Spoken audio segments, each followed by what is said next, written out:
What is up, TIW Mafia? It is JP here. I'm hanging out kind of solo this week. And I just wanted to sit down and talk to you. It is literally the night before Thanksgiving. And I wanted to sit down and talk about something that I think is making sort of a resurgence as of late. And talk about who the best is of wrestling's big men today. There was a time and day, sort of like when I grew up watching professional wrestling, when we had Andre the Giant, we had King Kong Bundy, Bastion Booger to a point, I know. These guys, and I've at least heard King Kong Bundy say it in interviews. He knew he wasn't the best professional wrestler out there, but he knew he was an attraction. He knew how to get people to pay to see King Kong Bundy. He knew how to make a headline. He knew how to keep the fans engulfed in his matches, despite the fact he wasn't Ricky the Dragon Steamboat, as far as how well he wrestled. And, there's quite a few today that in WWE right now. You got Heavy Machinery. You got Ivar from the War Raiders. Hashtag 305 Live. You got Brian Malonis outside of WWE. Reclaiming the Kingpin. Hashtag Kingpin. But he's, Brawler Malonis in Ring of Honor. And one of the best big men out there, really. And he can, both of those guys, Malonis and Ivar, have such a unique style. They're both very athletic, and they both do things that I'm bigger than both of them, to be honest with you. I outweigh them both, not by a whole lot, but I do. And I can't do any of the stuff they do. There's a reason I don't get into the ring. There's guys like Ace Romero, absolutely amazing. I know he's doing this Major League Wrestling thing, and that's a kid who just came from nowhere, Maine, because of companies like Limitless, Chaotic, and Beyond Wrestling, was able to go a long way. And it's not even close to over for him. He hasn't touched upon anything yet. And he's learned from everywhere he's went. But he learned early on that he was an attraction. He learned that somewhere in his training, probably at New England Pro Wrestling Academy, where, ironically, so far, all three of these guys have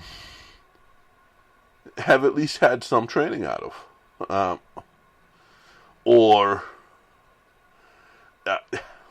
New England Pro Wrestling Academy has had some effect on their pro wrestling career at some point.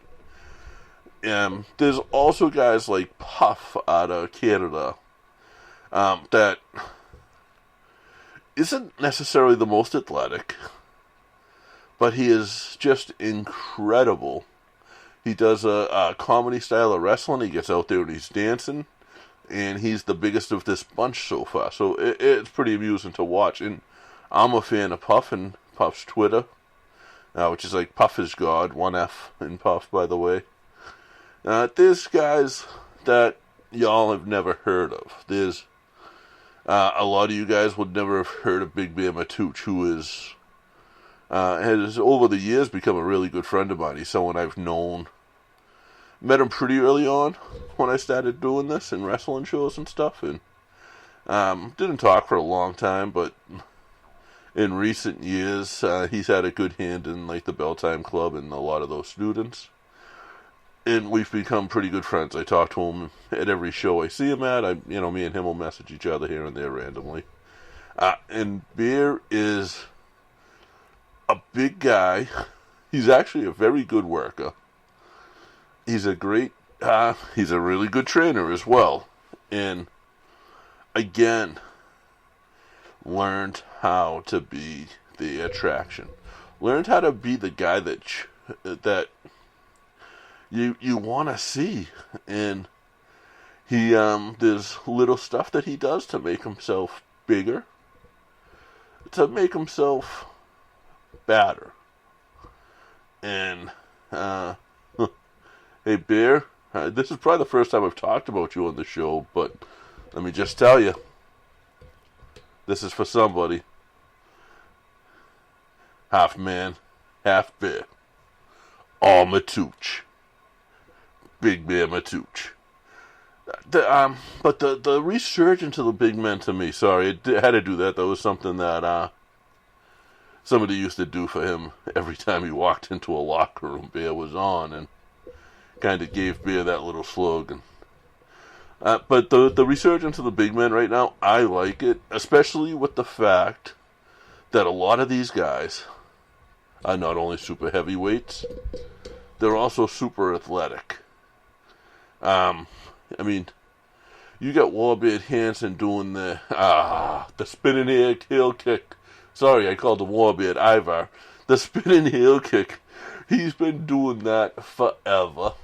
I don't think I've ever seen a match of his where he didn't do the cartwheel. And just so much more. And then, I mean, where do I even start with Brawler? The beer drinking kid, the beer drinking beer that cares. Half of the Bouncers, one of the best tag teams, if not just in ROH and professional wrestling. Kingpin, Brian Malonis, and I don't even know where to start with that, because like he can do so much, but he knows what to do and when to do it, so you don't hit every flip in the book. Being his size, you hit one big move and it matters. And but I like it's crazy because he's so underrated at the same point, and all of these guys at some point in their career were so underrated. Every pro wrestler out there, I don't care if it's John Cena, Ric Flair, at some point in their career, believe it or not, they were underrated.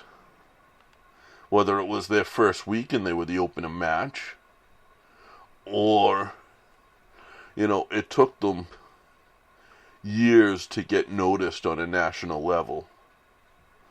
And even though that they had a hand in so many people that were on the national level. And it's just crazy to think that those guys were underrated. They were never underrated, I don't think, in New England, which is where they were, but they were all underrated nationally. And it's just crazy to think of that. As far as other big men out there, like Heavy Machinery, I wasn't very familiar with them. Before I saw them on WWE, I won't lie. And I think those two are great, and I think they're hysterical.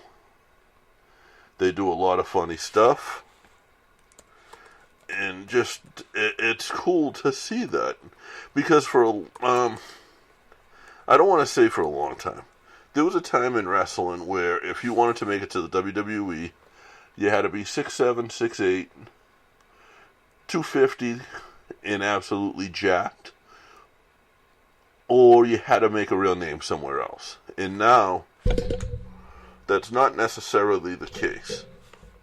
Now, you don't have to make the name somewhere else. You can be sort of an average guy making, size-wise. But with the big men making the comeback, and there's a place for every person on independent wrestling. Whether you're Hornswoggle or you're Andre the Giant, there is a spot for you on a wrestling show. Or there should be. And it's it's crazy to think that somebody thought otherwise. Because, it's just not right. Like, just like there's a spot for every type of wrestling, there's a spot for every type of wrestler. And, let's see. I'm trying to just Google a few things here. I'm trying to come up with some more stuff for you. But over time, if you think about it, over time, you had Viscera, you had The Big Show, you had Andre the Giant, even Brock. Brock is really a super heavyweight. He's just in a different shape. Samoa Joe. And Samoa Joe's a type of guy who in Impact, where there was nobody else with his type of build type, he was able to, like, make a spot for himself. Keith Lee's another one who, he had a little bit of a name up in the New England area because he came up for Beyond. I never really knew his stuff. I had always heard really good things about him. And he's just so incredible. And even at WWE right now, where everybody is an attraction, he came in as the guy who wasn't on the main roster right before Survivor Series. And he went in there with Braun Strowman. And he came out of there, I mean, I'm talking right before Survivor Series, the Raw and SmackDown leading in. He came out of those invasion angles as the person people were talking about. He came out of Survivor Series as the person people were talking about. And he was in there with guys that have been definitely in the wrestling business longer than him. Everybody in there essentially was in the spotlight longer than him. And he kept things going. I mean, through time, WWE also had guys like The Undertaker and Kane. And it's... those guys, again, both came into the WWE as names. But if you watched Stone Cold show last week on WWE Network with The Undertaker on it, you can see... he talks about his struggles kind of coming up in Texas, not being a name, and how him and Stone Cold kind of came up in the same time and were, struggling before they made it. He also got Lars Sullivan, and King Kong Bundy, who... like, from everything I understand, was pretty much like one of the worst wrestlers out there. And he main evented one of my favorite WrestleManias because I was a kid. I loved that blue cage. And he was in the cage in 3 against Hulk Hogan. And to me, he was one of the best wrestlers in the world as a young kid. I mean, you're going back. We're going into 36. That was 33 years ago. I don't want to tell you how old I was, but it might have been 12. And it's just really cool that he's able to do that. By the way, guys, if you're just tuning in, this is JP here, talking about super heavyweights and professional wrestling. I won't keep telling you all that. I'll just keep talking. And once in a while I'll do something like that. Just to remind, because... for those who are listening after the fact, I did do this one live night before Thanksgiving. You had Haystacks Calhoun's, you had the Hillbillies, you had, through wrestling you had guys like that. And I just think the fact that if those guys had never gone away, if the big guy had never kind of gotten out of the spotlight to a point, and I know there's people are going to say, oh, there's always been a couple, and they're right. But there was never a lot of them. There was always, WWE would have one or two. Impact never really did the big guy thing. Once in a while, ROH would have someone, but it's not like it was in the 80s and 90s when it was a must. And the reason that I think that it was good that we had that break is now, since the steroid scandal in the 90s, wrestlers couldn't just be big anymore because steroids were out. You weren't gonna. I mean, obviously, a handful of guys always used them, never stopped, but you weren't gonna make it off of that alone anymore as a company. So you had to get wrestlers. You had to get people who had a lot more talent and stuff. And now, in order to make it, sort of no matter what your size, be it big, be it little, be it, 205 Live size, you have to be able to wrestle. Like you look at Hornswoggle, and he did a comedy spot here and there, and I think we all understood that he really spoke English and not gibberish. And we all understood for the most part, we understood he didn't live under the ring. He had to be able to wrestle. He was the only little person in WWE. And once in a while, they would bring in guys like Short Sleeve Sampson or Robbie the Giant a lot. Shout out Robbie. But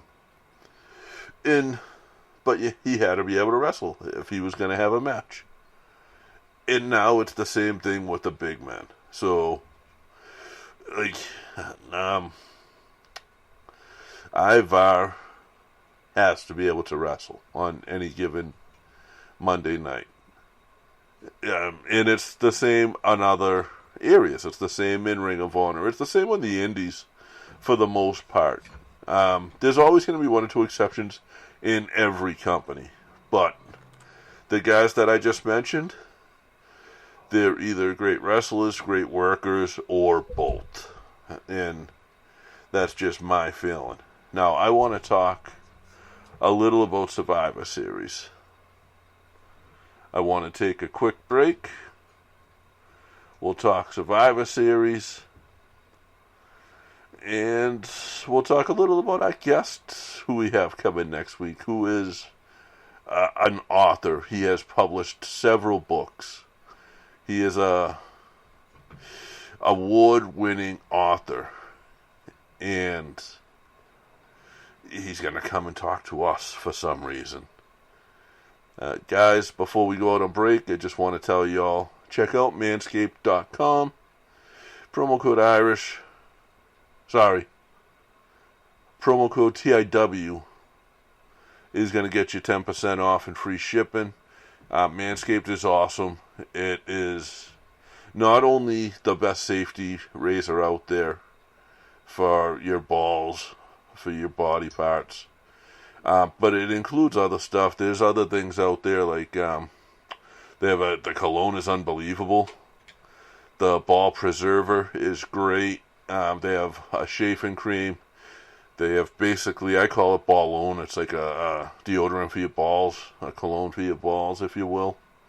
And everything, like I've used it all at this point. It is, I can't say how well it, I can't even explain to you guys how well it works. Being a bigger guy myself, I do chafe in my eyes. Sorry, too much info, but the ball preserver really works to help that. Couple little dabs in the morning after the shower, and I'm good to go for the whole day. And the razor, I'm so well trimmed right now. It's incredible. And it does make a difference, guys. I will say that. The ladies are happy, so I'm happy. But check them out. Like I said, promo code Irish, save you 10%, free shipping anywhere in the U.S., and that just lets them know we sent you. I honestly don't get anything out of that. I just want to see you guys save some money, and I want to see, it's something I get for you guys. Because we love yous, everyone who listens. everybody on WrestlingNewsSource.com, in those forums, you guys know who our guest is next week. You guys are going to be the only people who know who our guest is next week. And that's just something I do specifically for that group of people, because I want to see that group of people grow. If you guys go to this is something else new from the people at WrestlingNewsSource.com. If you go to Wrestler, it's WRESTLR.social. Sign up there. It is Twitter for you. It is Twitter for the wrestling fan. It's pretty cool. You get in there now, and you're automatically friends in Iller. It's very easy to find people like myself. I'm JPTIW. And it's so new. It's very easy to find people and to link up with people and to have conversations with new people. It's what social media should have been before everything became this huge conglomerate. And it's not just a mash of people. It's a very good mix of different types of people that have something in common. So that's Wrestler, WRESTLR.social. Sorry, Ben, if I'm not supposed to tell them about that yet, but I told them about that.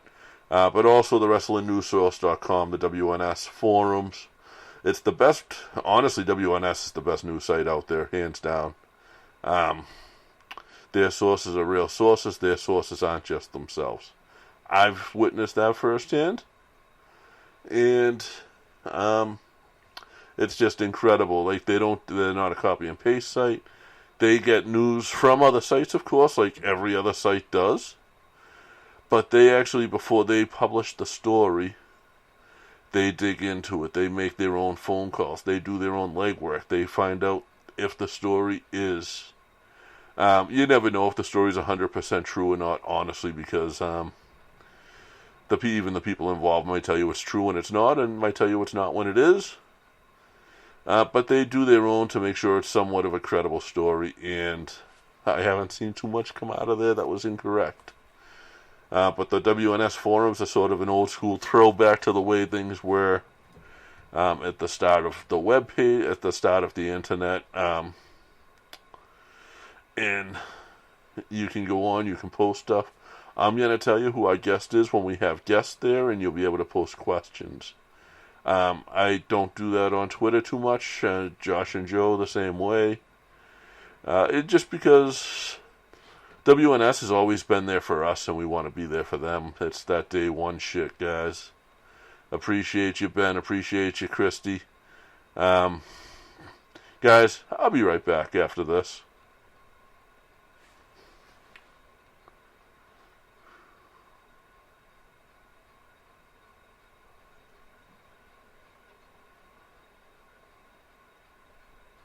Alright, guys, I'm back. Now, if you're listening to this, if you're listening live, it's 10:30 at night. If you're listening any other time, guys, you need coffee. You want the world's strongest coffee? I'm wearing the t-shirt right now. Death Wish coffee. It's literally coffee-flavored coffee. It is the world's strongest coffee that doesn't have caffeine infused in it. They're very careful in how they say that, but that they claim on the t-shirt and on the cans and everything else is world's strongest coffee. They now have cold brews. They now have instant coffee. They have the Keurig pods. They have regular coffee. However you take it, they have it. Promo code Irish there is going to save you, I believe, 10%. And, man, I'll tell you this, like, I do have well, it's less than a pound now. It's about a quarter of a pound left. I got to reorder some. But I have to clean Canteen Cup through them. I started a new job this week, and at 7 o'clock in the morning, I poured an iced coffee into that. what I did was I ordered 2 iced coffees. And I won't tell you from where because it was not the world's strongest coffee. But it was, just to get me over for the day at the new job. So I bought 2 iced coffees. One to drink right then, and one to kind of save throughout the day to get me through training. And at the end of the day, of course, my coffee was gone. But my cup still had ice in it. And I'm talking 10 hours later. So the Clean Canteen cup one there is like $35. You're going to get it for $31.50. Well worth the investment. Their t-shirts, I get comments on my Death Wish Coffee t-shirt almost every time I wear it. It's pretty damn cool. You get 10% off it. Again, my bills are paid in those ads you just listened to, so thank you. These brand deals, I'll call them, I got some free product. I'll make you guys this promise. If I get a brand deal for a product I don't like, you're going to know about it. The fact of the matter is, both of these products are products that I went to. Oh, Death Wish, Joe went to. Manscaped, I reached out to make these brand deals. So these aren't just some random companies that emailed me. These are companies we went to. I'm not going to give you guys a brand deal for something that I'm not going to really use. I just won't do it. If a company wants to give me a sample and say, hey, can you guys review this? I'm going to give them what I just gave you guys. But I'm going to be honest about it. So, if the product isn't that good, I'm going to give the company the heads up and say, I'm not a fan of this product. And maybe I won't tell you about it. Maybe we won't talk about it on the show. But I'll never tell you I like a product I don't really like. So, there's that. Guys, Survivor Series, it just happened. The winning team is probably a surprise to some people. I wasn't so surprised that the team that got the most wins was NXT. Because that did so much for NXT. It gave them a lot of clout for Wednesday nights. It gave them a lot of just recognition, and it put them on a different level in the WWE universe. They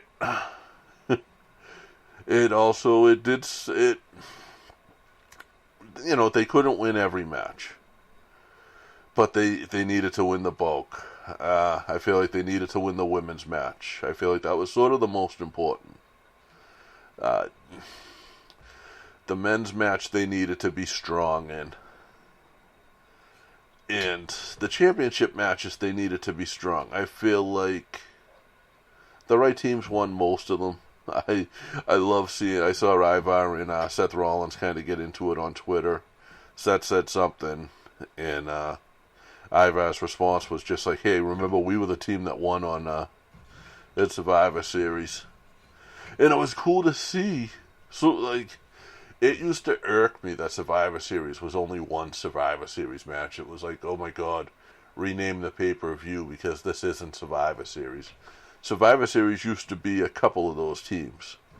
It was 2 or 3 of them, and then they might have had a championship match on, and that's exactly what this year's was. I was so happy to see that because I loved that. I don't want to see a 10-man tag every week, or a 5-on-5 on 5, as this year's was. I don't want to see that every week on Raw. I don't want to see that every week on any show. I don't want to see it once a month. I want to see those matches once a year. I'm a big fan of them. But once a year. Otherwise, it's overkill. You'd save those for Survivor Series. And it was so awesome. To the way that you work the mechanics, like the girls, the 2 women getting hurt. But then coming out at the end.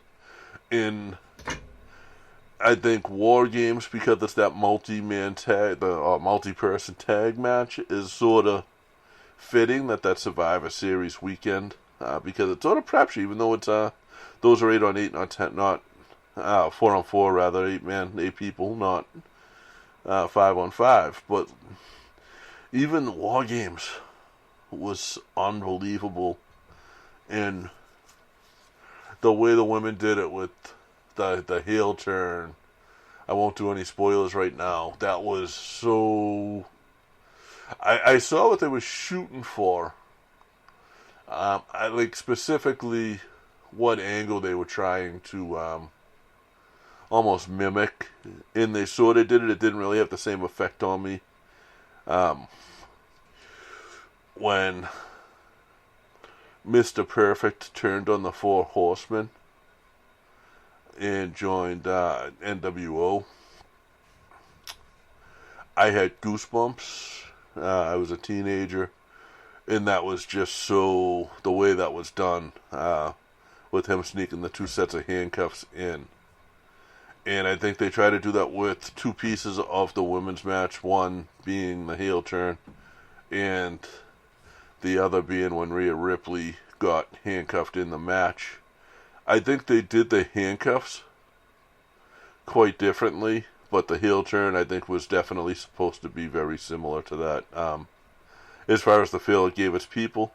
And it wasn't far off. It just wasn't Kurt Hennig. It wasn't the Four Horsemen. It wasn't NWO. It was a company that didn't quite, I mean, those young kids, they're just that. They're younger. They're coming up. But I think they did a great job at it, so I'm not taking anything away from them by any means. And it was so cool to see it. And how cool was the surprise in the men's match? The whether or not there was a 4th member, who it was or wasn't, was quite shocking. I mean, I don't know if I would take that team on with just 3, or if I would really try for a 4th member. But like that,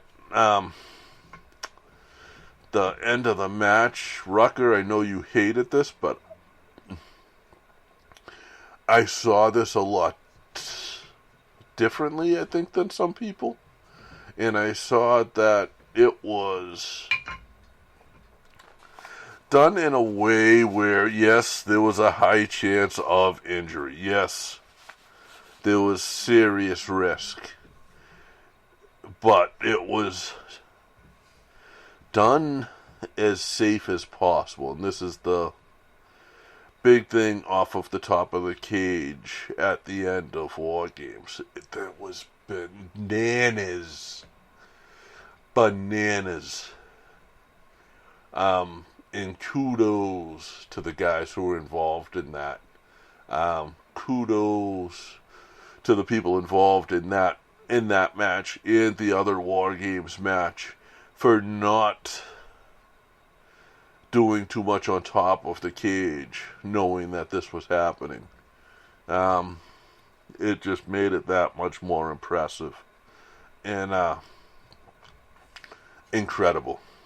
That I got goosebumps for that, and it happened. I mean, I'll say who it was, and it was Tommaso, and it was Britt Baker's fiance. And how do we know that, guys? Because the WWE accidentally showed her in the audience, and then very intentionally when she got... I mean, I don't want to say very intentionally. That sounds wrong, but apparently a cameraman showed her in the audience, just showing her as a concerned fiance, not realizing that she worked for AEW. And they announced her. They didn't say she was, AEW. They just said, and there's Britt Baker in the audience with a very look of concern or something to that effect. Ronaldo Monaro did. And I don't think it should get her in any trouble, but the WWE, Triple H, actually issued a statement saying that they hope she's not in trouble over that. Because, in the past, one of the Highlanders showed up on Impact, or TNA, it might have been at the time, I forget, showed him in the audience, and they actually showed him as a WWE superstar. And they fired him for it. He got released over that in the WWE. So... Hopefully Britt Baker, I didn't watch. I'm going to watch once I finish up here with you guys. And I guess I'll see if Britt Baker is on AEW. I saw the one thing I did see, kind of a little spoiler. My favorite tag team in the independents right now, the Butcher and the Blade. I'm not sure who the Butcher is. I've never seen him before. But he is such just a... I'm a big guy. And this is another one. He should be on the super heavyweights. The Butcher. But he's such a big dude. He's intimidating. I'm as big as he is. And I'll see him walking around the Beyond show and I sort of step aside. And then the Blade is... He's had a couple of names. Most notably to me is he was Pepper Potts in the past. Ring of Honor. WWE for a minute or two. NWA. He was in the NWA title run. I got to see him versus, I believe, Finn Balor, Fergal to Fit. In one of the 2 or 3 matches that I got to see Fergal in live for NECW. Back in the day when they had a couple of the NWA matches. So that's a cool little fact about that. But they're the Butcher and the Blade, and just their chemistry, their size, their intimidation style, and their experience. Obviously, it all kind of meshes together. Guys, listen, it is Thanksgiving week. Tomorrow's actually Thanksgiving. It's Thanksgiving Eve right now. I should be out drinking somewhere, but I'm not. I'm here talking to you guys because I do love you guys. It's a busy week for all of us here. Me and Josh were trying to link up tonight, me and Joe, and it just didn't work out. I said I want to get a show out, and I want to talk about big men in pro wrestling. Brian Malonis within ROH being my favorite big man out there today. Like, obviously, it's not so much a bias because he's the best wrestler, the best big man wrestler out there, I feel. But there may be a little bias in me because I am friends with Brawler. I actually told him I was doing this show earlier and got the thumbs up from him. Not literally. Me and him talked a little bit this morning about it. I'll say this.